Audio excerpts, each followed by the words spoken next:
Attention truth seekers. We're about to unravel one of history's greatest cover-ups in the hijacking of Christianity, how Rome twisted the teachings of Jesus. A text from the world-famous author Ralph Waldo Trines. Brace yourselves as we journey through time to reveal how the raw, unfiltered wisdom of Jesus was hijacked and repackaged by the Roman Empire into what we now recognize as Christianity. Was it a simple evolution or a deliberate distortion? Let's dig into the controversial birth of a religion that was once about liberation but became about control. Part 1. The early Church of the Disciples. When Rome then annexed, Romanized, and emasculated Christianity. The followers of the young Galilean, who struggled to grasp the true meaning of his teachings, often interpreting them too literally despite his efforts to guide them towards understanding the spiritual essence, were initially at a loss once he was gone. They could scarcely understand the situation. They gathered together to take counsel as to their own movements and to cheer and encourage one another in that he had gone from them. They had received a wonderful inspiration from such close contact with him, and a fire and a zeal had been kindled within them that brought them soon to a realization of their newfound possessions and responsibilities. Others joined them, and they set out in a very simple manner to carry out their master's injunctions to them and to spread his teachings. They began to formulate his teachings, but without his own living spirit, and being bred for so many generations to forms and ceremonies, it was but natural for them to incorporate some of these into their formulations. It could scarcely be otherwise. They on the whole remained, however, true to their master, a simple-minded, earnest band, and gave forth a simple teaching. Other little bands sprang up here and there, and gradually took the form of what later were called churches. The Galilean never set about to form, and probably never thought of any organization. He probably would have discouraged it had he foreseen it. He established no church, and had nothing whatever to do with the formation of such. He never talked with his disciples in terms of religion. It was always of life, the realization of the Christ within as he himself had realized it, of love one for another, and of service. It was many years after that accounts began to be written of his life and teachings. These early churches were in reality little groups, which might properly be termed communities. They held things in common. They helped one another. They stood by one another in their persecutions, for they were never free from these. In some cases they healed the sick, and they succored those in distress. They endeavored in a simple but wonderful way to carry into actual life the spirit and the power of their master's teachings. They aroused great interest at times, and we are led from various accounts to believe that through them numbers were converted to Jesus' teachings. They were persecuted, at first, chiefly by their own people. The immediate disciples, and the earlier followers associated with them, remained staunch adherents to their nationality. Says a thoughtful writer, for years Christianity was scarcely more than a sect of the Jewish church. Those years of intense internal and, as it were, chemical activity were necessary to assimilate the new to the old. If even Jesus had come forward with an absolutely new gospel, he would have found no point upon this earth at which he could attach that gospel to the hearts of men. He might not have gained one follower.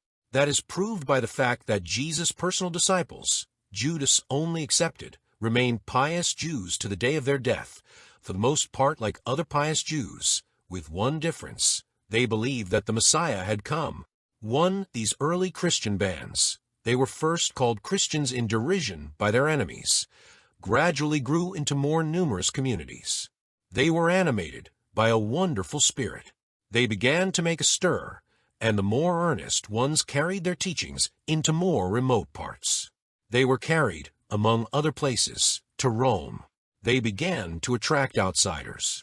It was about this time that Rome began her more active persecutions. To show their zeal and patriotism for Rome, certain ones began to be particularly active in their houndings and persecutions of these lowly and despised Nazarenes, the Christian dogs, as they were called. One of the most ardent and enthusiastic of these was one Saul, Saul of Tarsus, a Jew by birth and the follower of Israel's religion, such as she then had.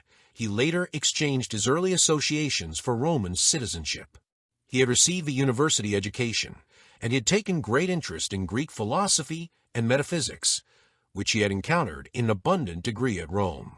He had but little sympathy with the common, uneducated classes. He was thoroughly Roman in his ideas of authority and the recognition of authority. He was one of an intense nature and had to a marked degree the qualities of a leader. He had heard of and had come in contact with these active and now rapidly growing bands of Christian followers of lowly origin. They did not take kindly to Roman culture and authority and display, and they manifested but little sympathy with the cultured ruling classes. They, in turn, were held in contempt by these same classes, and their following was increasing so rapidly that it was showing marks of a distinct menace to Roman institutions and authority. That the movement be retarded or stamped out, and that its chief instigators be suppressed, became a patriotic duty on the part of zealous Roman citizens.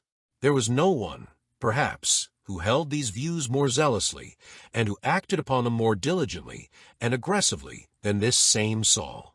One day he was on his way to a neighboring place, Damascus, to combine with others in some fresh persecutions of these little but rapidly growing bands of believers. On his way there something happened. Just what it was we perhaps never will know, but the light he saw was a different light, and after he had recovered, he straightway became an ardent espouser of the teachings of those he had so vehemently persecuted. He was earnest and sincere, now even, as he had been before he had seen this new light.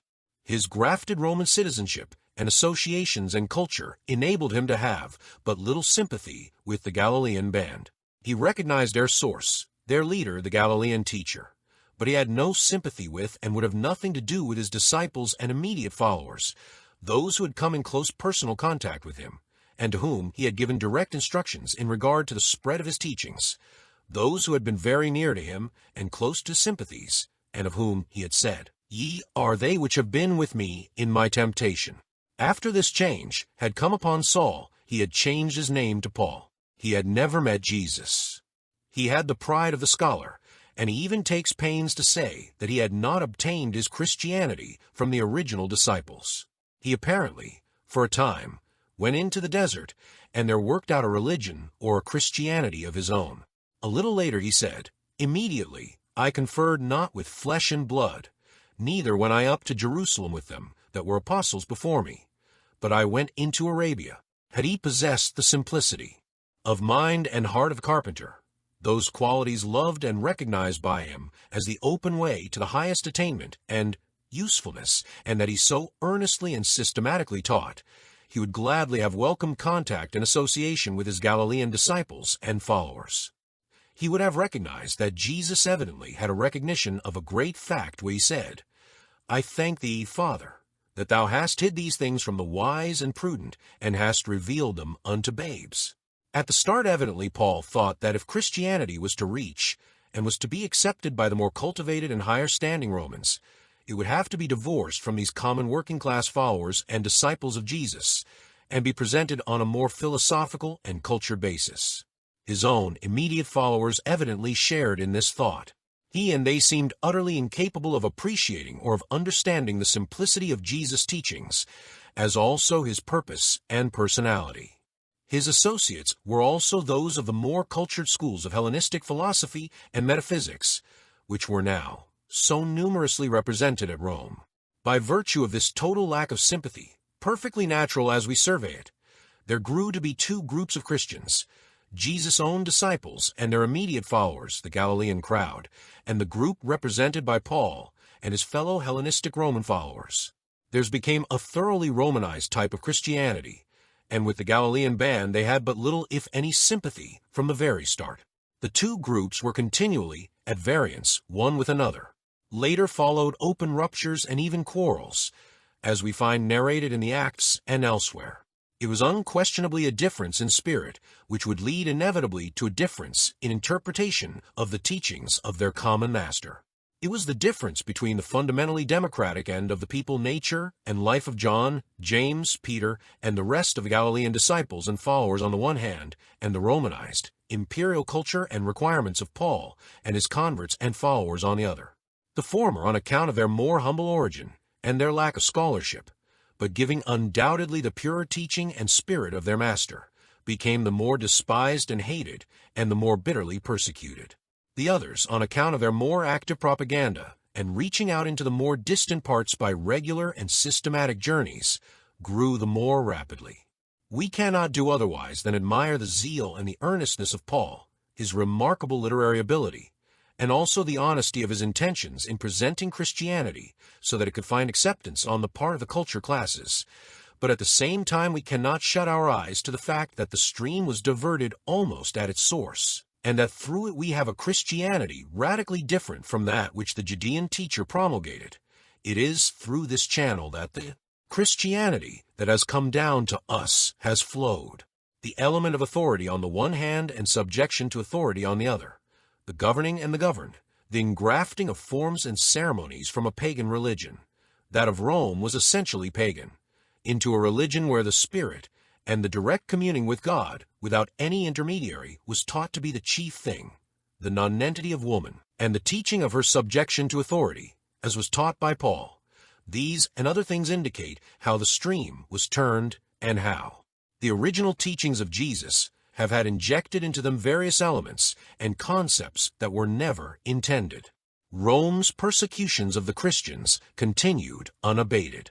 They displayed, however, such ardor, and the movement such vigor that it grew in spite of all the hardships and persecutions they were compelled to undergo. With many insurgencies at home, and with uprisings on the part of her conquered peoples almost continually abroad, all of which took great amounts of money to suppress, she found herself many times at her wit's end, for she was not the Rome she formerly was. The more she could reduce these uprisings, the less would be the cost to her. Finding that with all her efforts she could not wipe out Christianity, she did the long-headed thing, that for which she had become already universally noted, annexing anything she could use for herself. She annexed it. She took it over and made it into an institution which she could use to her own advantage. She was always practical, and what she couldn't accomplish in one way, she always managed to accomplish in another way. The Roman brand of Christianity was already so changed into a system resembling somewhat her own systems, that she did not find it difficult to adapt it easily to her own conditions and institutions. She set out forthwith to imperialize it, and with it she imperialized its founder. Under her manipulations, Jesus was made to doff his carpenter's apron and his plain coarser garments, for the imperial purple and various other trappings. His teachings were raised, or rather changed, from a religion for the common people, the common life, for which he directly gave it and intended it, to a religion of the upper, the governing classes. Greek metaphysics, injecting into it a form of speculation and controversy and mystery, had changed it from the simple hillside teachings of Jesus, always out under the open sky and clear as the light of day, to a religion of speculation combined with authority. Regular systems were now organized, and in order that Christianity might be made easy and more adaptable as well as congenial, a theological system modeled completely upon Roman lines was worked out. Many of the Roman pagan customs and institutions were carried over into the new system that she evolved. Many of her civil observances were also made a part of it. Says an authoritative modern writer, consider for a moment the attitude of Christianity to the Roman world. The Roman religion, be it remembered, was not a spiritual religion. It was not a philosophical or teaching religion. It was incredibly hollow and external, and the Romans themselves were so tired of it that they were ready to exchange it for almost any religion that could speak to their souls in the name of God. It was an affair of temples and material sacrifices, of shows and processions, of festivals spread over the whole year, in honor of innumerable deities, but was a wonderfully organized religion, simply because it was the religion of the greatest organizing people that the world has ever seen. It is interesting to see how many concessions Christianity was obliged to make to Rome, and how many of the old Roman customs Christianity accepted bodily. To read the writings of those who are learned in these matters, one would suppose that Christianity had invented hardly anything. The Romans in accepting. The new religion insisted on carrying with them much of their old paganism, even to such an extent as seriously to compromise the Church's original monotheistic idea. For the gods and goddesses she took away, the Church gave back saints, to whom prayer continued to be offered. Gradually, the Church year was formed, in which the most important events were celebrated on the great Roman festivals. Christmas took the place of the Roman Saturnalia, and we give Christmas presents primarily because the Romans gave gifts on the feast of Saturn. So the transition was made as easy for them as possible, and all that could be adopted by the Church was adopted. The great temples of the gods, with a few alterations, became Christian churches. The sacraments became more material, and acquired an importance at Rome they did not possess elsewhere. A graduated priesthood was formed.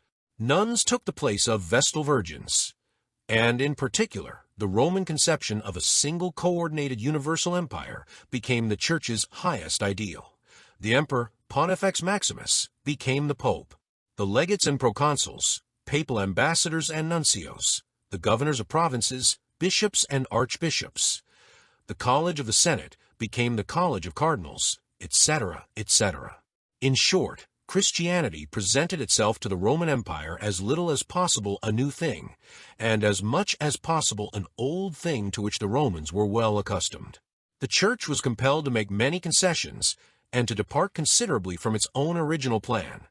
And yet who can say that those concessions were not absolutely necessary to attach the heart of the great pagan world to Christ?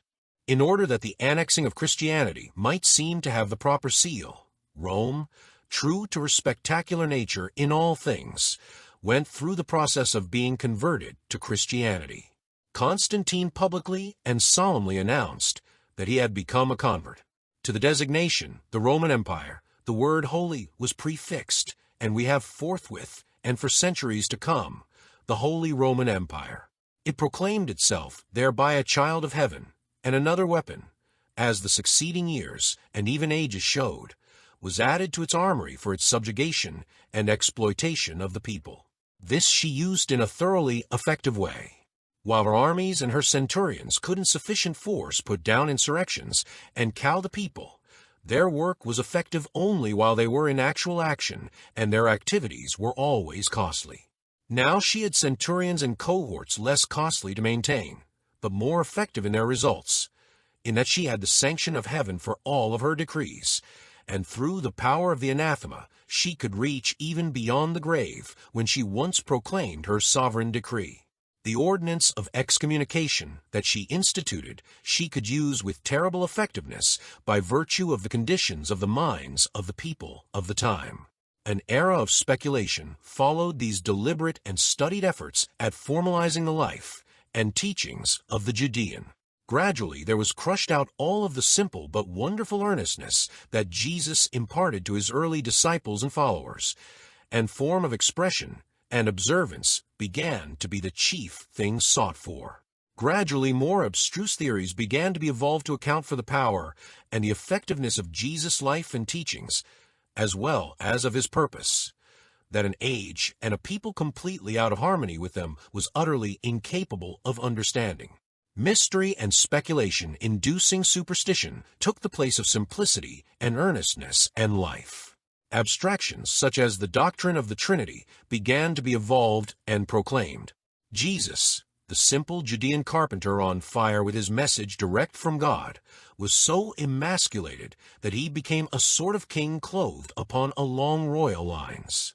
Instead of the energizing truths of God that he had perceived and lived, and had made the basis of his entire life's teaching, becoming thereby the way, the truth, and the life, whereby he sought to bring other men also into a knowledge of a newness of life, the religious arm of the Holy Roman Empire took the most dead part of his life, his death, and made it the chief feature of its system. There has come down to us, therefore, the dead Christ and all the mysteries and superstitions that have been woven around his death, instead of the living, spiritualizing, and thereby elevating message of his life. And see what a change then came about. Instead of Jesus' simple hillside teachings of man's direct relations through communion with God, and as he directly said, "Neither shall they say, Lo here or lo there, for behold, the kingdom of God is within you." In brief, his teachings of, "Look up and not down," These were pushed into the background and were thoroughly emasculated by the Church's teachings of the depravity of man, of human degradation with no hope of redemption except through the mediumship of some intercessor with God. To play upon the sympathies and the imagination of those who sought deliverance from the effects of sin here and of the wrath to come, a suffering and dead Christ, as he hung upon the cross, was evolved and used. A belief in his death and his resurrection could bring about redemption, provided, however, it came always through the Church. Various rites and ceremonies were invented and used to accompany, or rather as accessories to this redemption. The superstitions of the people, and we can hardly realize the extent to which superstition prevailed at the time, were utilized in connection with a mysterious way understood only by the Church officials, whereby forgiveness of sins and redemption, coupled by the guarantee of a pass to heaven after death, were brought about. Then were introduced bells and candles and vestments and ceremonials and incantations and terms unintelligible to those who heard them, and in connection with them collections and fees, and at times heavy payments for services rendered. It became access to God through the mediumship of another. It became a long, long road from Jesus' day. No man's soul was his own. Loyalty to the king and to the Church was to be observed by all men in fear of the anathema or of eternal damnation. The Church's authority was signalized by the Pope. Organized religion became all-powerful. The emperor became not only the civil, but also the religious head and ruler. The authority of God was invoked through the Pope, who became his divine representative here on earth. He became such representative because a public decree was made to this effect. Rome the Dominator found a strong and almost unexpected ally in that her authority in the minds of the people rested upon a spiritual foundation, the Church authority, that through the inventions of the anathema and excommunication could cow many times where the civil authority had failed. The great majority of the population at this time were slaves. In Rome itself, slaves numbered about 2/3 of the population. It was in this maze of speculation and purple and pomp and ceremonial and power, coupled all the while with the subjection of the people to absolute authority, that the canons of the New Testament were formed. The earliest church councils were also held that gave the tenets of belief, the articles of the creeds, and the general organization of the Church as it existed on through to the Middle Ages and to the time of the Reformation, and from which all modern Orthodox Church organization has derived its beginnings. The victims of persecutions now change. It was formerly the Christians that Rome hounded and persecuted. It became now those who would not subscribe to her newly enacted forms of Christianity, or those within her ranks who dared take exception to, or who dared entertain any thoughts or ideas that would at all undermine or jeopardize her absolute authority. She became the enemy of all independence of thought, and thereby of all advancement of learning. Not occasionally, but for long periods, almost continually, these persecutions took place. The Inquisition resulted in 32,000 burnings at the stake, a number so vast when we stop to consider it, that it is not only almost unbelievable, but almost inconceivable. In this, as in many other wholesale persecutions and burnings, we find ignorance and fanaticism on the one hand leagued with Rome's traditional money greed on the other. The money itch on the part of her governing classes was so prominent and so conspicuous a part of her very life for 2 or 3 centuries immediately preceding her downfall and dissolution, that it became, and continued at least until the time of the Reformation, an integral part of the religious organization that was given birth and formation to by her in the early part of the 4th century. In its earlier years, or rather centuries, spiritual authority became the pretext and the cloak for heresies, burnings, robberies, and confiscations. Her members and even her priests had gone from murder to mass and from mass to murder. Torture was allowed on the slightest suspicion. The suspected, or rather the victim, was allowed no legal advisor. It was not necessary that the name of his accuser be made known to him. He had no right of appeal. He was either imprisoned or burned, or in some other way done away with.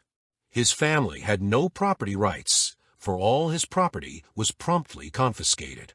Life only, said the edict of one pope, was to be left to the sons of unbelievers, and it was only as an act of mercy that this was allowed. No recantation was allowed. Pity was unknown. There was an equal division of the spoils, for half of the confiscated properties went by decree into the papal treasury, and the other half to the Inquisition.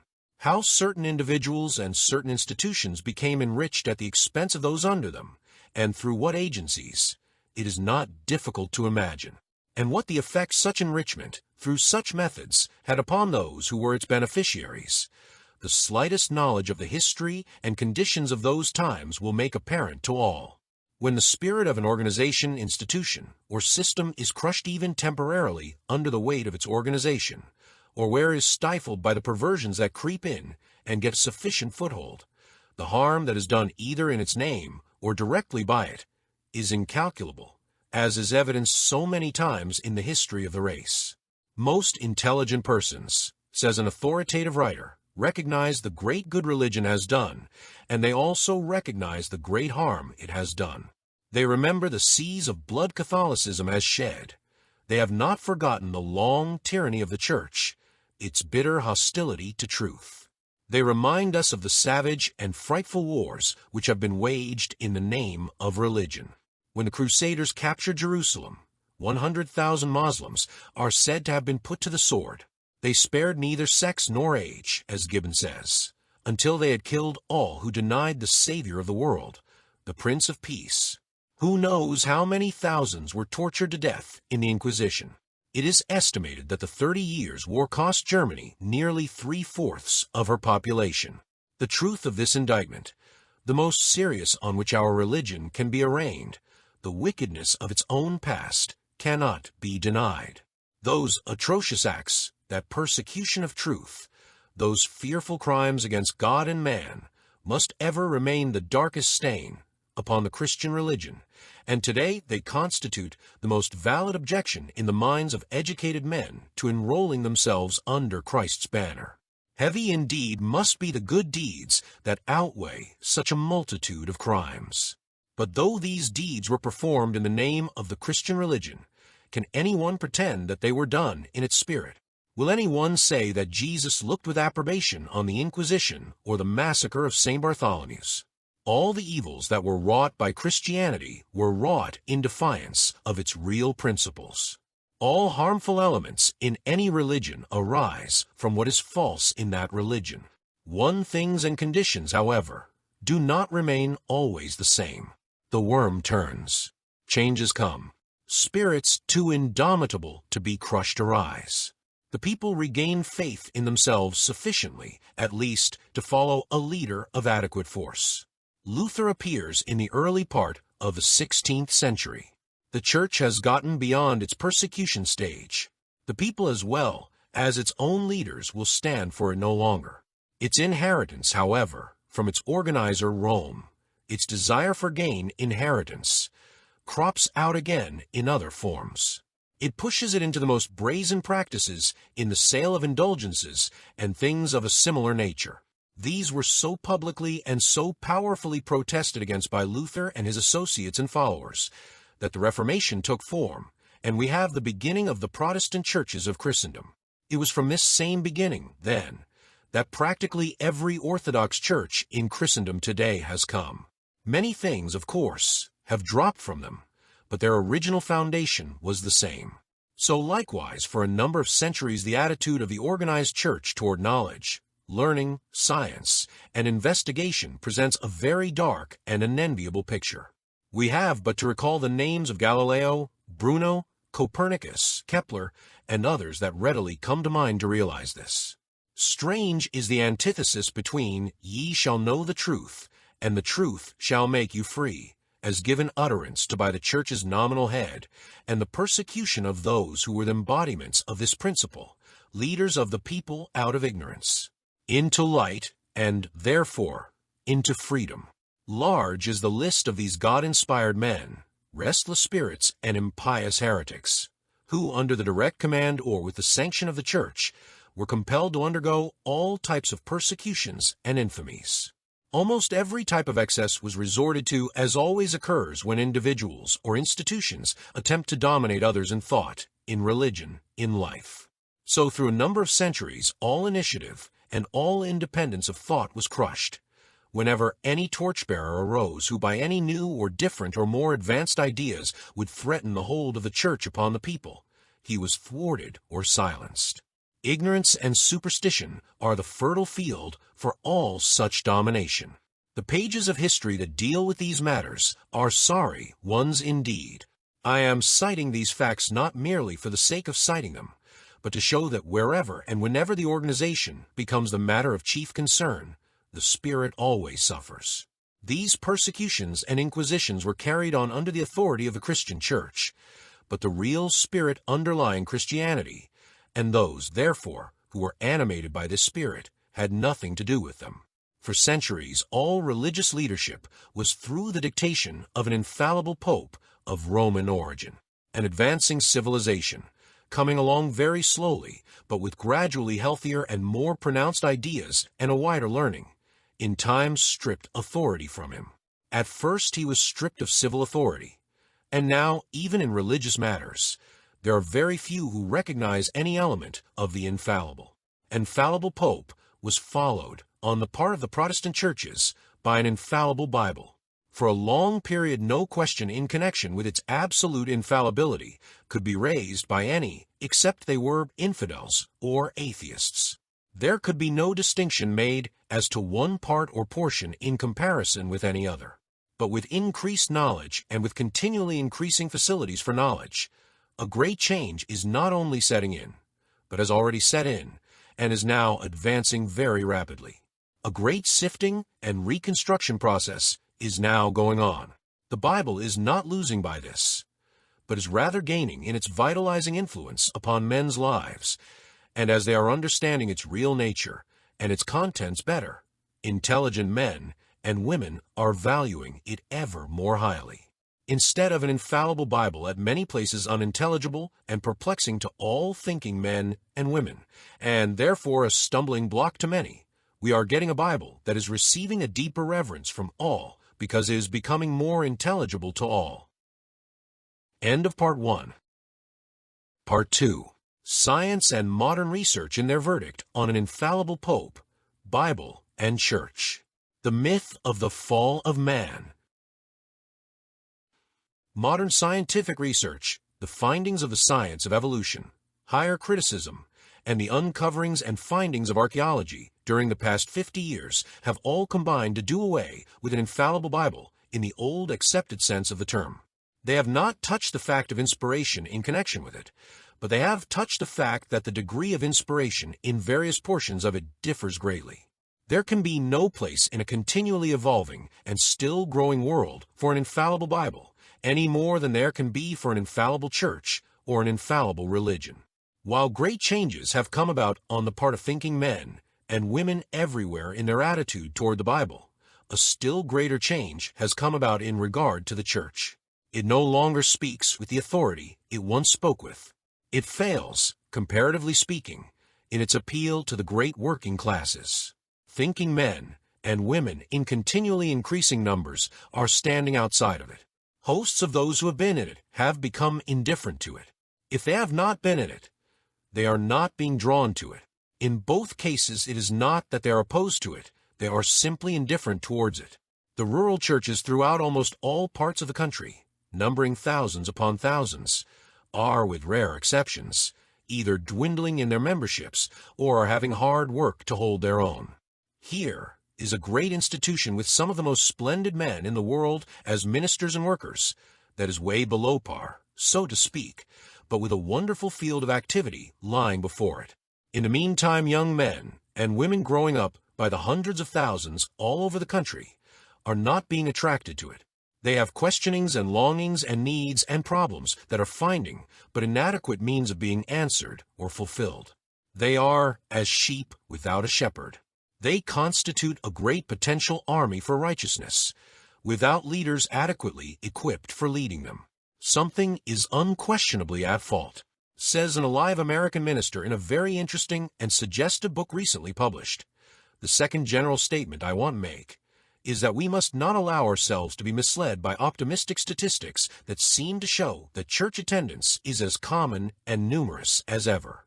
We will gain nothing by deceiving ourselves in this particular. Now and then we hear it asserted that the church is not losing its hold upon the people, that there is as much interest in the church today as there ever was. This, it has been well said, is a case of whistling through a graveyard on a dark night. No, let us not deceive ourselves by allowing our wishes and desires to supplant our judgment. The fact is undeniable, both in America and Great Britain, that church attendance has steadily and seriously fallen off. I have just laid down a book recently published containing a symposium by leading English churchmen and laymen on the theme of non-church-going, its reasons and remedies, which shows that the condition we face here is not local, but general in all Christian lands.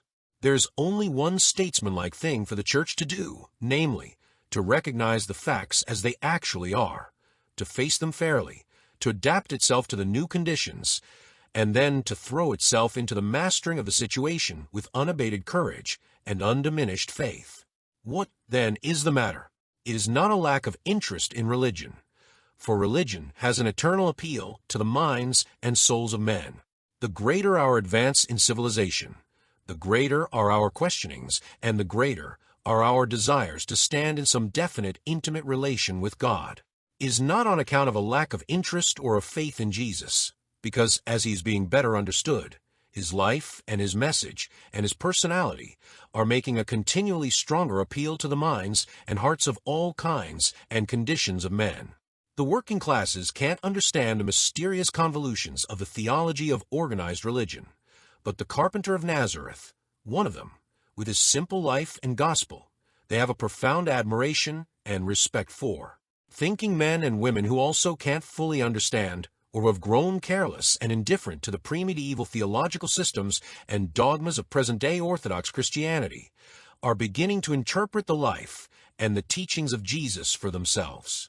Freed from the incubus of speculation about him, they are finding new inspirations and life-giving powers in the teachings and injunctions given by him. All classes revere, honor, and love the Judean teacher. They are finding the inspiration of his wonderful life and the inspiration of his teachings of ever-increasing value. But they want the carpenter of Nazareth, whom they want to interpret for themselves, and not a Caesarized, imperialized Roman enigma. They don't want a Christianity to save them from the wrath of God, for the element of fear has lost its hold and has gone forever. They are taking their chances rather on the divinity of man.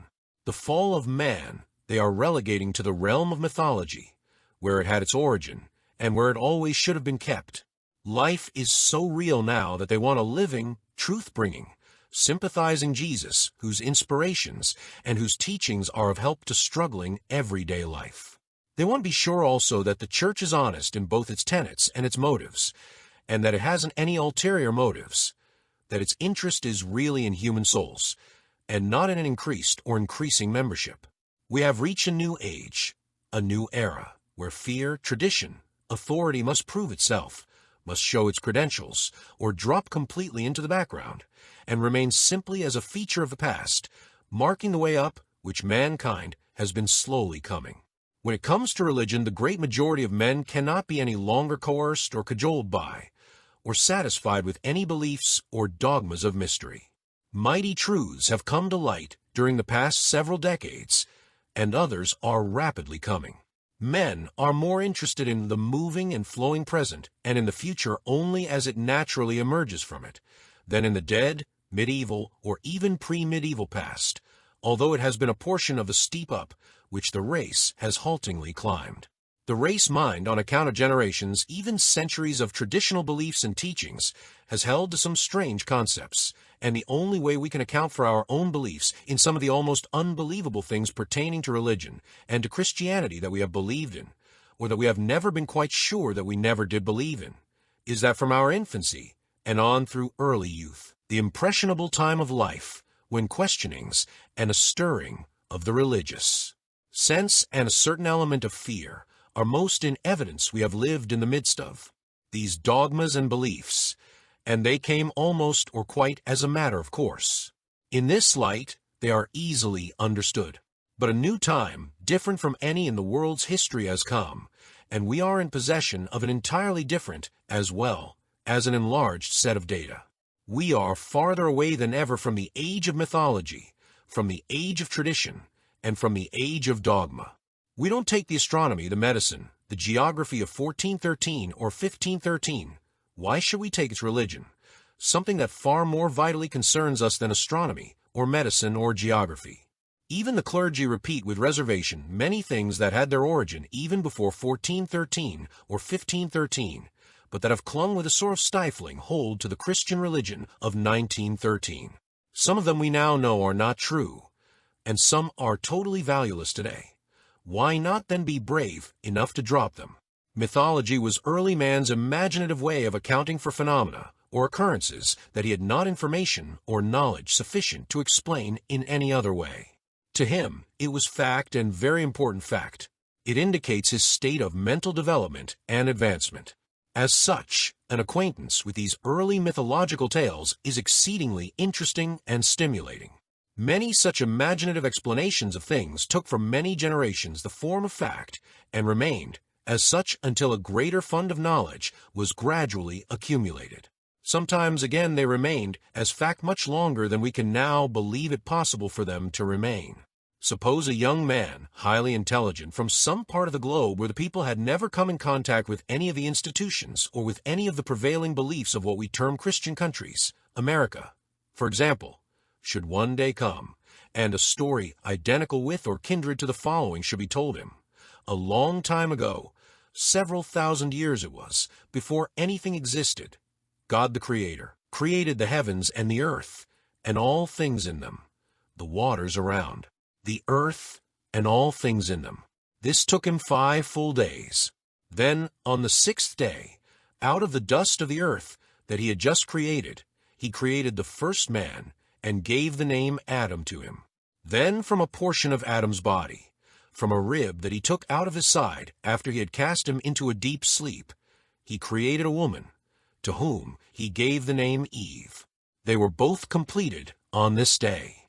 God was pleased with what he had done, for he had already stated his intention of creating them in his own image, and they were to be his children, the first parents of all his children. He then placed them in a very beautiful spot. It was a beautiful garden where were all kinds of beautiful trees, with streams of crystal water, and every surrounding was a thing of beauty and delight. In the garden were all manner of fruit trees, already bearing fruit and ready to eat. They were given permission to gather and eat the fruit of all the trees, except one. If they ate of this one, it would be the means of giving them a certain knowledge that, for some reason, God did not want them to have, at least not then. He then left them, pleased with them and loving them as a father naturally would. While he was away, a serpent, evidently overhearing God telling the man and the woman that they should not eat of the fruit of the one tree, came along and asked the woman if God had said that they should not eat of every tree of this garden. She replied that they were to eat of the trees of the garden, but of the tree which was in the midst of the garden they should not eat, nor were they to touch it lest they die. Thereupon the serpent said to the woman that they surely would not die, for God knew that when they ate of it, then their eyes would be opened, and they would be as gods, knowing good and evil. Both of them being without experience of any kind, and not knowing whether the serpent was advising them wisely or unwisely, whether it was a friend or a foe, they did pick and eat of this tree, apple, or pear, or pomegranate, or possibly fig. For the story says that soon after this they made aprons for themselves by sewing fig leaves together. Soon after this God returned, and immediately recognized the fact that they had eaten of the fruit of the tree that he had given them orders not to eat of. Adam became very much afraid, and confessed that he had eaten of the fruit, but blamed it on Eve, saying that he had eaten of it because Eve persuaded him to, although he was the older and naturally should not have done it merely because the woman had given it to him. But God became instantly very angry, so angry that he cursed the serpent and sent away, saying, Upon thy belly shalt thou go, and dust shalt thou eat all the days of thy life. He then turned the man and the woman out of this beautiful garden, and making it impossible for them to return, he condemned them to everlasting punishment. No mercy was to be shown them even if they repented of their great and awful sin. He was so angry that he pronounced like condemnation upon the children of Adam and Eve that were still unborn, and likewise upon their children and their children's children through all eternity, or at least until such time as he should repent of his act and get over his anger, and, longing for the return of his children to him so strongly, he would establish some method whereby his great and awful anger could be appeased, and a reconciliation could be brought about between them again. Then, for some thousands of years, millions of his children were born and lived, and dying went into this eternal punishment because of this one act of disobedience on the part of this their common first parents. Finally, God did repent himself, because of his great love for his children, and he then sent his Son, who was with him, to the earth to be born here of an earthly mother, but not according to his established laws of all birth. His Son was to appease his anger by taking upon himself the sins of all the people of the earth. He then brought it about that he was to be put to death by being nailed to a cross, which was the established method of executing slaves and felons that one numerous branch of his children on the earth had in the meantime adopted. For all those who believed that God's Son bore their sins, God's condemnation was raised, and they were to be saved from this eternal punishment. Those who did not believe were still to remain under the condemnation, and dying, were to go as those before them into the everlasting punishment, because of the sin and degradation that fell upon them, coming down through the ages, on account of the disobedience of their first parents in eating the fruit that they were told not to eat. Infants and very young children who couldn't understand this, or who couldn't do anything for themselves, were also to meet with this punishment, unless their parents succeeded in getting them to a church or to a priest to be baptized before they died. Those whose parents neglected this were to share the same fate as those whose parents didn't get them there in time. It was in this way that the fall of man came about. I am sure that our friend from somewhere would be pleased with what he would regard as an interesting mythological tale. Intimate to him that centuries ago this was taken and made the very foundation of the religious system of all Christendom, and remains so to this day, and he would be skeptical as to your statement. Tell him that is a positive fact, and he would be astounded. The creeds of the Roman Catholic, of the Greek Catholic, and of practically all Protestant churches in the world are based upon the following: that man is estranged from God and fallen. This estrangement and this fall of man came about through the disobedience of our first parents, Adam and Eve, in that while still in the Garden of Eden they ate of the fruit of a certain tree that God had commanded them not to eat of. That man is, therefore, sinful and lost, and it is only by some form of vicarious atonement that he can be reconciled to the Father and saved from the consequences of his fall. That God then sent his Son Jesus, who was to take upon himself the sins of the world. That Jesus was crucified and was buried. That he arose from the dead, and now sitteth on the right hand of God the Father Almighty, from whence he shall come to judge the quick and the dead. That for those who would be redeemed and saved it is necessary to believe all of this. Whoever will repent and believe this will be saved from the consequences of his own sin and from the consequences of the original sin. In reply to the question in one of our catechisms, how many things are necessary for thee to know, in order that thou, in this comfort, mayest live and die happily? The following answer is given: 3 things. First, how great my sin and misery are. Secondly, how I may be redeemed from all my sins and misery. And thirdly, how I am to be thankful to God for such redemption. In reply to the question, whence then cometh this depraved nature of man? The following answer is given: from the fall and disobedience of our first parents, Adam and Eve, in paradise. Hence our nature hath become so corrupt that we are all conceived and born in sin. Universally accepted modern science has shown us that Genesis, in its interesting and poetic account of the first 6 days of creation, during which the fall of man took place, was the imaginative effort on the part of the writer of Genesis to account for a series of facts that must be accounted for, and they were accounted for in the most natural, and in fact, the only possible way at the time. Some 50 years ago Darwin, after he made his deductions in connection with his theory of evolution, which marked one of the great epochs in the world's advancement in knowledge, showed that instead of man's being there at the time of the occurrence of the Genesis account, it was many thousands of years or even ages before he appeared on the scene at all.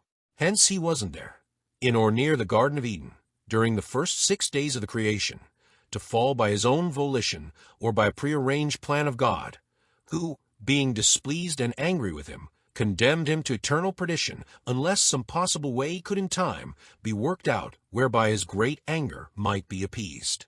How easy to trace the workings of the early mythological mind in this, as in so many other cases. Then, according to the Genesis account upon which one of the very foundations of even modern theology is built, it took God several thousand years to work out a way whereby his children could be saved from this initial blunder of one inexperienced man and woman. The old accounts give the total age of the world as some 6,000 years, 4,000 from Adam to Jesus, and 2,000 from Jesus' time to the present. It is indeed saddening to think of all the millions of people in all the nations and parts of the world who had to undergo this fate before some method of redemption was discovered and instituted. It is not only well, but it is necessary to ask if the basis of some of our modern beliefs are true. Can all the foundations upon which modern theological and Christian doctrine are founded be sustained in the light of facts that we are now in possession of? Modern science, particularly the now well-established theory of evolution, which is accepted by all scholars and scientists of repute the world over, though they are not as yet fully agreed as to all the methods of its workings, demonstrates conclusively that many readjustments of theory to accord with facts are now necessary. It shows that the Genesis account of creation and of early man is pure imagination.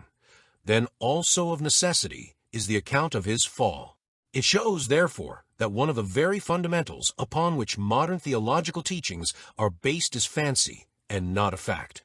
It, in connection with modern discoveries along archaeological lines, which have produced already abundant material evidence to prove that the earth is not of the age the Bible depicts, but older not only by centuries, but even by eons, has demonstrated the fact that the Bible is not an infallible book. They have not demonstrated the fact that it is not an inspired book, at least in its chief portions, but that it is not infallible. Recent discoveries in archaeology, under the patient toil of eminent men in its field, have brought to light the fact that civilization has succeeded civilization to such an extent that we have to go infinitely farther back than the Bible indicates, even in tracing the life of man, to say nothing of the beginnings of creation. As we have unrolled the pages of history and have come in contact with the actual remains of the accompaniments of man's endeavors, we have discovered almost undreamed of chains of facts. Step by step, as excavation has followed excavation, we have found the actual remains of one civilization built upon the hidden remains of the civilization that immediately preceded it. The antiquity of a race has gradually been brought to light in libraries made of ancient tiles which had long outlived their makers, in fragments of ancient architecture from city after city, buried one below the other, and each succeeding city shut off from its predecessors by ruins, by solid earth which intervened between each pair. In these ways ever being confirmed by new investigations, by these physical methods which appeal to the physical mind of men, the existence of those old civilizations was proved, and none now ventures to deny that well-nigh endless past of civilized man. Comparatively recent explorations and excavations have also brought to light additional facts in connection with New Testament accounts, some pertaining even to the life and the direct sayings of Jesus. They may yet bring to light, as some expect, facts and material that may make an entire reconstruction of the New Testament and of the prevailing accounts of Jesus absolutely necessary. They have helped to make a reconstruction of the Old Testament necessary, and it is not at all improbable that they will make at least some radical changes in the construction of the new necessary. Their findings have produced facts of such a material and concrete nature that there is no choice but to accept them. They cannot be explained away or discredited, as was attempted at first by some of the upholders of our present theological systems in connection with Darwin's theory of evolution. Finding, however, that Darwin's deductions are not built upon materialism, that they do not deny the existence and the power of God, but that they have merely brought to light the way in which God works, the systems of immutable and unchangeable laws whereby he not only has worked, but is continually working, in the process of creation, the early antagonism has abated. Some also are finding, and with gladness, that it is making God and his wondrous works more intelligible and more interesting and inspiring. God's laws are ever working, and it took a Darwin to interpret to us some of their methods. Instead of being a sustainer of materialism, and therefore of atheism, Darwin's findings, linked with those of Huxley and Agassiz and others, are all powerful in leading men to a divine creator working with infinite system and order and plan through the instrumentality of great spiritual forces. Says an able and thoughtful writer, ultimately science confirms and inspires all the upward-reaching thought of man and deepens the conviction that the primal germ is not an atom but an unseen spiritual force. All things are parts of one stupendous whole, whose body nature is, and God the soul. A remarkable thing it is that atheism, after trailing its black length for centuries across European thought, should have its doom pronounced by scientists and not by theologians. The process by which all things have come to be what they are is worthy of our deepest reflection, for by this token may we hope to solve the question of what shall be. Was creation an instantaneous act occurring 6,000 years ago, or is it an age-long process begun in the dim infancy of time, with no chapter of its bewildering story finished, and a likelihood that centuries will pass before the tale is fully told? The first view is supported by the biblical story, reinforced by the Dantean and Miltonic theories. The latter view is supported by 5 decades of scientific research. Note the contrasts. The traditional deity is an omnipotent magician, and creation is the spasmodic vehemence of an infinite Jove, a melodramatic eruption outside of nature. Science relates an orderly modern research in their verdict on an unfolding within nature, a process of development suggesting the work of an intelligent mind. No discovery in human history has so revolutionized the thought of mankind. One only approaches it in magnitude, the Copernican theory of the universe. That, however, had to do with inanimate nature, while this involves every living creature, even man himself. Galileo for astronomy declared that the world of matter moved from west to east. Darwin for evolution, that the world of life moved from lower to higher. This is the last and most splendid contribution of science to the intelligence, the hope and faith of the world.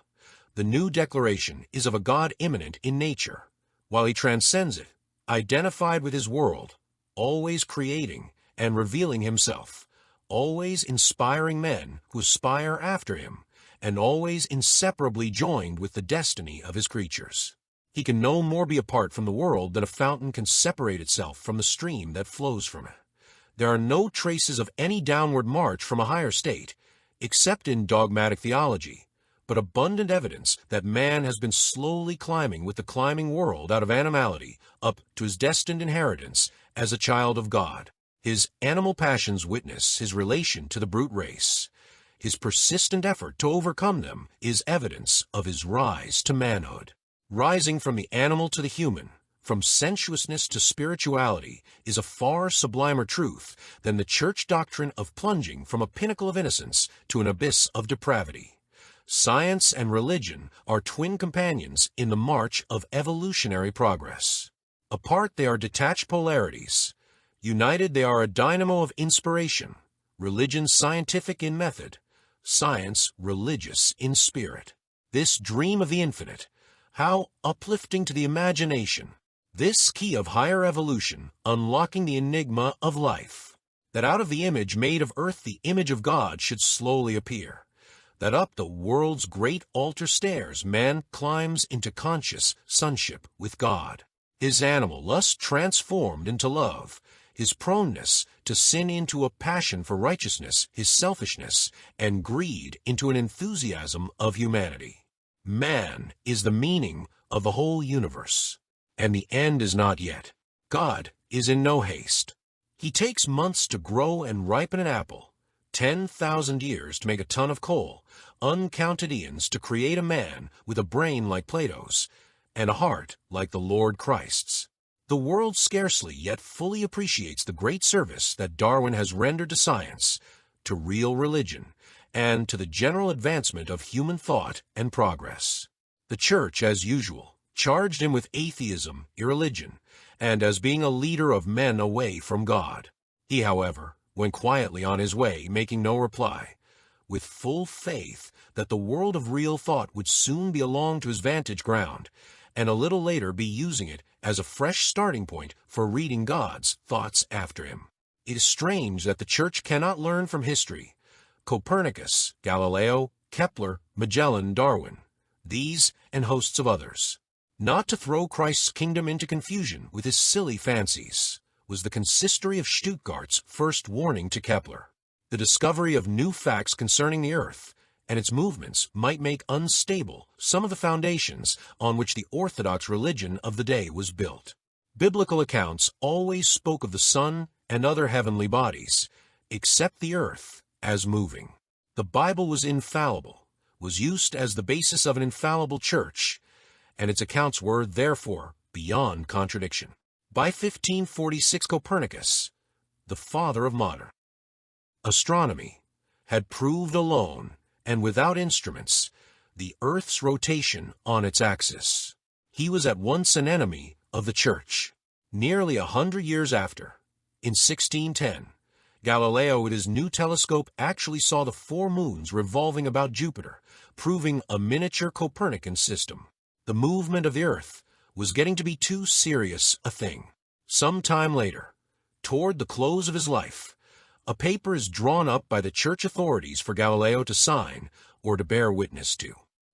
I, Galileo, being in my 70th year, being a prisoner and on my knees, and before your eminence, having before my eyes the holy gospel which I touch with my hands, abjure, curse, and detest the error and the heresy of the movement of the earth.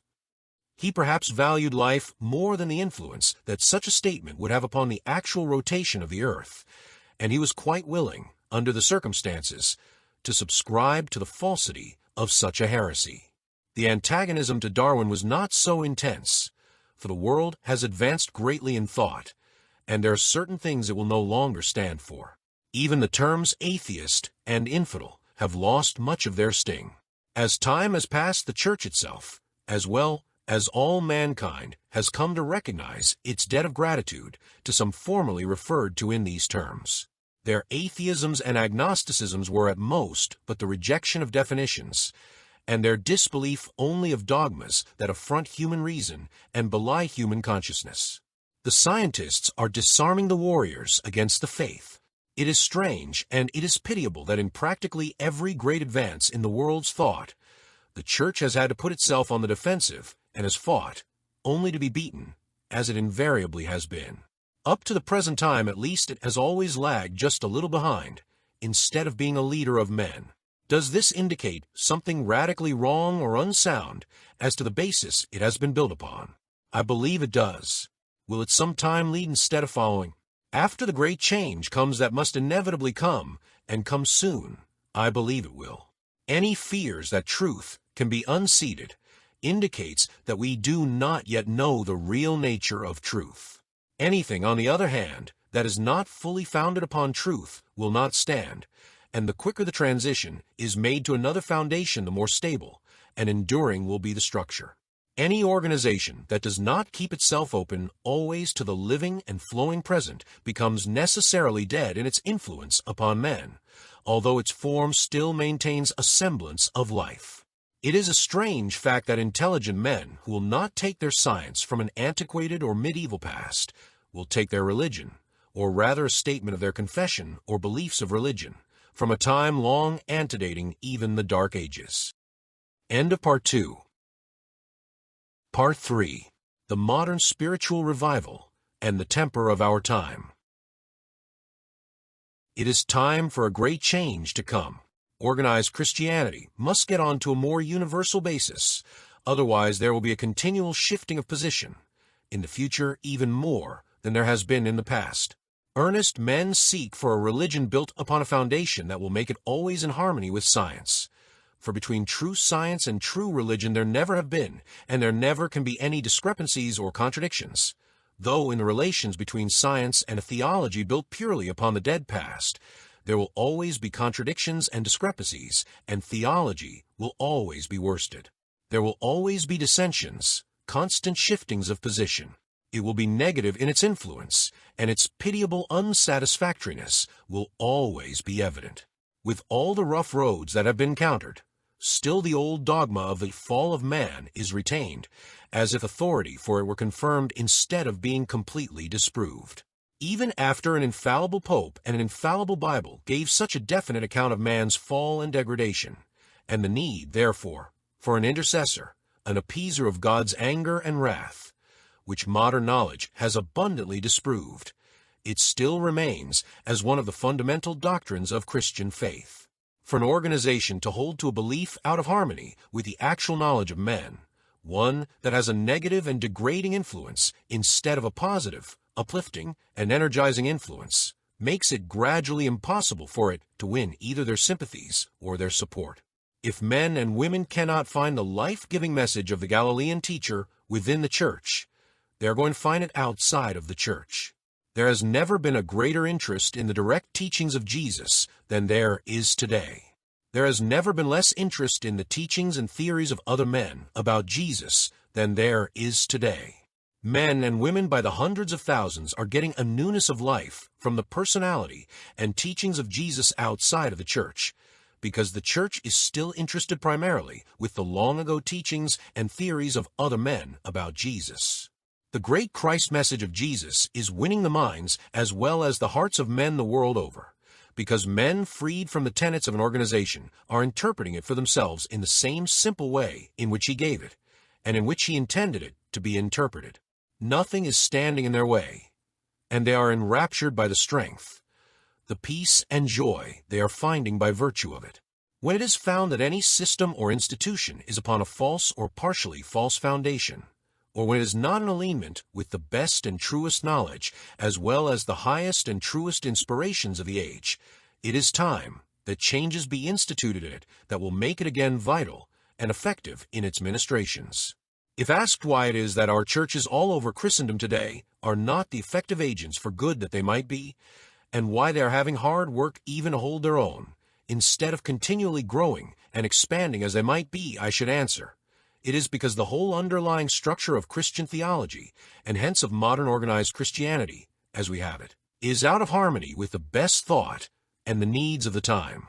The modern world has been advancing with great strides in all lines of investigation, research, and thought. Particularly has this been true during the last half of the 19th century and up to the present time. Organized Christianity, as represented by the Church, has clung to its old pre-medieval origin, even to the extent of being antagonistic to many findings of modern research and thought. Instead of being keenly alive to embrace the best of modern truth, and thus become a leader, she has fought for the preservation of her ancient beginnings, and her whole history has been that of a follower.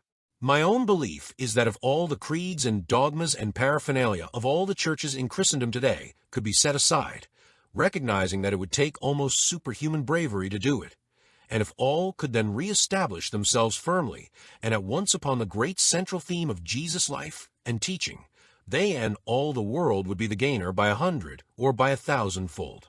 There would then come a vitality and a harmony and an inspiration that would be immeasurable in its appeal to, and in its influence upon, the minds and hearts of men, both in and out of the church. I believe that we have Jesus' distinct word for it, and that we would be getting back to the true basis of religion and of Christianity whence we never should have departed. The lawyer's question was, Master, which is the great commandment in the law? Jesus said unto him, Thou shalt love the Lord thy God with all thy heart, and with all thy soul, and with all thy mind. This is the first and great commandment, and the second is like unto it. Thou shalt love thy neighbor as thyself. On these two commandments hang all the law and the prophets. To know that God is all in all, that in him we live and move and have our being, and to live always in this divine self-realization, compelling every outward thought and act to flow from this source. This is love to God.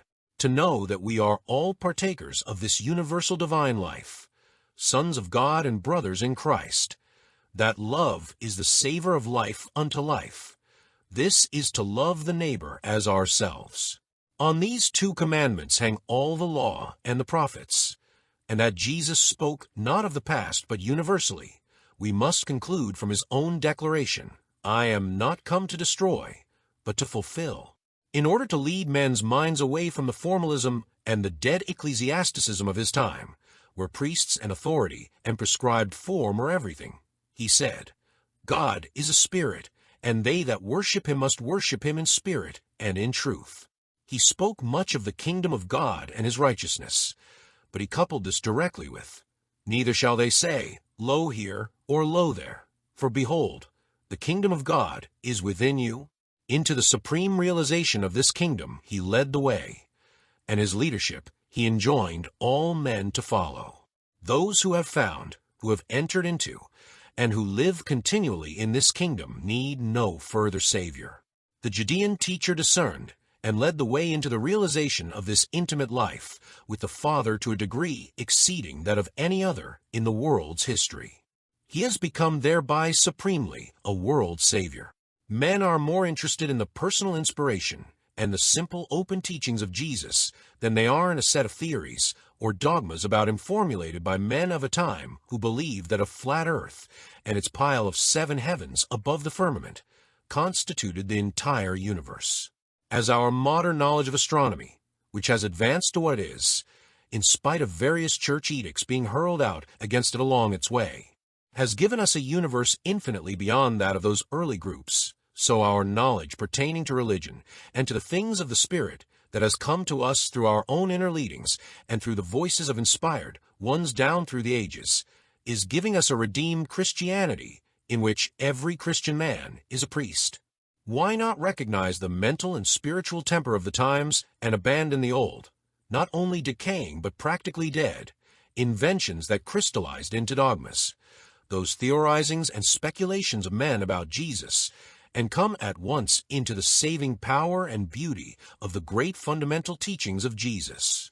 Many of the best men in our churches, in America, in England, in Germany, all over the world, are already voicing this same sentiment, and the braver ones among them are speaking it directly from their pulpits. From a recent sermon by an English clergyman on the deadly nature of dogmatism, I am tempted to quote the following paragraphs, as they are illustrative of much that is being voiced even by men inside of the church today. Those of us who have reached a certain intellectual freedom of thought have possibly been too hopeful concerning the churches of Christendom. We dreamed that they, too, would give up dogmatism very soon, but we find that it is still alive, and still our protest is needed. Still do many in the dogmatic churches insist on their creeds as final truth. Still do they draw young men and women into their groups, attracting them by aesthetic or other reasons, and then foist onto these young people the creeds they themselves hold. Let me mention 3 of the branches of the Christian church. And I speak not of individuals in those churches, but of the dogmatic system still existing, unfortunately, in them. Take, for example, the Church of England's prayer book. It upholds 3 creeds, the Apostles, so-called, the Nicene, and the Athanasian, so-called. It teaches to those who are to be confirmed that they are to believe the Apostles' Creed and all the 39 articles. The Apostles' Creed asserts the virgin birth and the resurrection of the body, i.e., in the Old Latin and Greek versions, the flesh. The Athanasian Creed says you must believe its description of the 3 persons in the Trinity, or perish everlastingly. The prayer book further seems to teach baptismal regeneration. See the baptismal service, a superstition which has needlessly led many parents into agonies of fear because their children have died unbaptized. The depravity of human nature, see articles. The need of a priest or bishop to pronounce absolution, the subordination of women, see the marriage service, the recognition of king and parliament as head of the church. All these also are taught. Now, anyone is at liberty to believe them all, but is it fair to our young people to get them confirmed in their teens and foist on to them this dogmatic system? Is it fair to children in our schools to teach them creeds? The Roman Catholic Church, again, has had some splendid souls in its communion, but the same dogmatism is there still.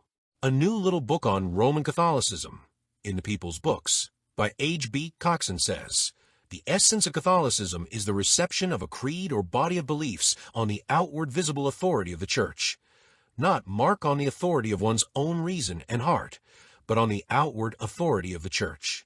The book goes on to say the body of beliefs consists of the three creeds, as in the Church of England, and these as interpreted by the Council of Trent, 1545 to 1563, and the Vatican Council of Pope Pius IV. Also there are added the dogmas of Immaculate Conception of Mary, the infallibility of the Pope, the value of indulgences, and transubstantiation of the bread at Massachusetts. Again, I say, anyone is free to believe all these if he can. But is it fair to win our young people by beautiful music, and then to foist onto them, by the authority of the priest, these dogmas, as if they were essential to religion? And, again, there are the free churches, so-called. In many there is practically a dogmatism, which needs to be exposed and eradicated, e.g., in the Wesleyan body, where, yearly, ministers have to express agreement to the doctrines of Wesley, an artificial system, clearly. There is the so-called evangelicalism, which upholds the dogmas of the infallibility of the Bible, the fall of man by Adam's sin, the coming of the virgin-born and sinless Jesus, the bearing of God's wrath by him on the cross, the call to men to accept this atonement and be saved from hell. Again, I say, any man is free to accept all this in spite of the idea of evolution, by which we know man has not yet been perfect, but has risen all along, and in spite of modern research, which has destroyed the possibility of an infallible Bible. A man is free to believe such, but why should it be foisted onto our young people? But is dogmatism bad? Why protest against it? Why not let our young people be taught creeds as true? I plead for the inalienable right of the human growing mind to gradually form its own ideas and to change them, form its own experiences of the infinite indwelling life of God. Theology must follow life. The only true unity is the unity of the Spirit, the one Christ ideal in all members of the Church. It is a unity of life's outlook and aim, not of forms of thought about life. And for men of any education, that is the only unity possible now. Henri Bergson shows that the intellect was evolved for practical ends and cannot give us the ultimate reality, which is life ever flowing. But dogmatism puts up the terms of a past age, of the church councils, as the final terms for all ages and all thought.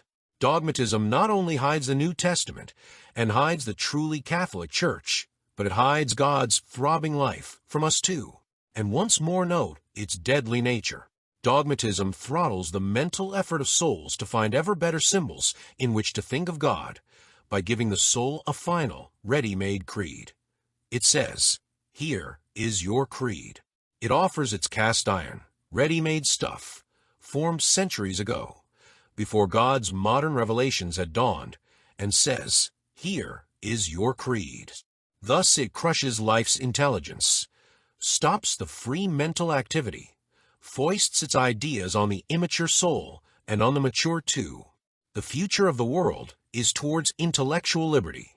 We are not free to be unkind in the Church, but we are free to feel out after new and better symbols of reality. Who, then, is he that would stop thought and impose time-worn forms on the growing mind? He is an enemy of the race. For they must upward still and onward, who would keep abreast of truth. What this English minister has said as true in regard to creeds and dogmatic systems that are still in existence in Great Britain is true, in the main also here in America. Is said, true, but people pay very little attention to creeds today, but few believe in them in their entirety or are in any way influenced by them, then why retain them? In many cases they are a positive harm and a hindrance to young men and women in that they cannot accept them, but believing that they represent the Christian religion, they are kept away from incomparable beauties and inspirations and joys of Jesus' own teachings, which should be not only Christianity's basis, but its sum and substance. Again, a great leader in the world's thought, Rudolf Eucken, has said in reference to present tendencies in Christianity, Christianity finds herself at a crisis which is deeper reaching and more dangerous than any she has faced before in the whole course of her history. For it is not this or that element of her composition that is called in question, but the whole structure of her life and being. It is not a single line of attack, but the simultaneous approach along different lines that makes the whole situation so tense and dramatic. We have already seen that since the time when the ecclesiastical form of Christianity was finally fixed, the profoundest changes have taken place alike in the world and the prevailing temper of life. But Christianity is far from having come conclusively to terms with these changes, far from having raised above their ebb and flow the imperishable truth that is in her. The present form of Christianity often presents this truth in the sorriest guise, so that it may even seem to be obstructive and out of sympathy with that temporal phase of the spiritual life that is even now unfolding. The situation, moreover, is complicated by the fact that problems such as these do not admit of being put aside as though they were the mere product of man's arbitrary caprice. In truth, the religious problem has now passed far beyond the control of any ecclesiastical or sectarian body. Over and outside the existing churches, and through them and beyond, it has become a concern of the whole human race. And as such it demands to be treated, but this is not possible unless it takes on new shapes and follows new lines of its own. What the age must win for itself is an essentially new form of Christianity, answering to that phase of the spiritual life to which the world's historical development has led us. Many are believing that one reason that the average preacher is out of touch with men and the times is to a great extent because our theological schools, with their ramifications principally into the past, tend to make limitations, tend to stifle personality, which is always the most distinctive characteristic of any great preacher. He, therefore, comes out of the schools with his own individuality and thoughts so cast in a common mold that his native ability is crippled to such an extent that the influence of his personality is greatly diluted. There is a prevailing feeling that they tend also to weed out and to keep the strongest, the most independent, and the best men from our churches. If a church is for the sake of the organization, then their teachings, their tests, and their exactions may be all right. If it is for the presentation and promulgation of the religion of Jesus, that is, the religion taught by Jesus, then it is suicidal. If the candidate for admission to the ministry cannot subscribe to all the articles of belief that have been handed down, or to a sufficient number of them, he is not admitted at all. If he is admitted, and a broader experience and contact with the world, and his own maturer thought, even under the most consecrated divine guidance, leads him to make any public mention of his own conclusions, if they are sufficiently out of accord with the tenets of the Church, he is liable to be brought up at any time on a charge of heresy and dismissed from the Church. Luckily, this is of less frequent occurrence than formerly, but as long as matters stand as they do stand, it is liable to occur at any moment, and no man can tell when his time may come. So likewise, if a man has any social vision that the teaching of the carpenter inspires, and if he is brave enough or foolish enough to give expression to such visions in the pulpit, and if they should be derogatory to the belief or the practices of any rich and powerful malefactor in his congregation, he likewise stands in danger. The charge would not be that he is proclaiming against matters of social or economic injustice or dishonesty in business practices, but something more fundamental, something in reference to his beliefs, and he would be asked to change his location. Or if his offense be sufficiently grievous, and he whose practices are denounced by him, as his master before him denounced similar practices with an abandon that demonstrated his bravery, be sufficiently influential, his dismissal from the Church might be in order. Happily, the latter occurs now but rarely, but the average minister knows that he has to use always due care. To think that a God-inspired, splendid man cannot say what he thinks without being called up and possibly dismissed from the Church on account of his failure to agree on all points with certain documents formulated by groups of men centuries ago and absolutely out of harmony with these our times. Isn't there a parallel between this and Jesus' time? Isn't there a certain amount of Pharisaism in connection with it that is astounding? For ye shut up the kingdom of heaven against men. For ye neither go in yourselves, neither suffer ye them that are entering to go in. The great preacher is always a prophet, and prophets can never be made from patterns. The prophet is the one who keeps his soul open to the divine voice within, and then, gives forth the message that he hears. Emerson said of the Judean teacher, "Alone in all history he estimated the greatness of man. One man was true to what is in me and you." He saw that God incarnates himself in man, and evermore goes forth anew to take possession of the world. Prophets are personalities, and the greatest personalities are those who have to the greatest extent caught the divine fire. This is what Phillips Brooks meant when he defined personality as a conscious relationship with God. He knew whereof he spoke, for he himself was a prophet. All truth, said he, comes to the world through personality. His own authority, says an able writer, was that of the Spirit, whose light had so shone before men that they had glorified the Father which was in heaven, the current of whose power had so radiated in never-widening circles as to make incandescent countless other souls. End of Part 3. As we conclude our exploration of the early Church of the Disciples, we've seen how Christianity's journey from a grassroots movement to a state religion was fraught with both spiritual fervor and political manipulation. The Romanization of Christianity not only altered its practices, but also its essence. If you found this deep dive into history enlightening, don't forget to like, comment, and subscribe for more content that examines the intersections of history, culture, and faith. The text of this video comes from the book The New Alignment of Life by Ralph Waldo Trines. See a link to the entire book in the description below. Thanks for watching, and remember, history is not just the story of the past, it's a lesson for our future.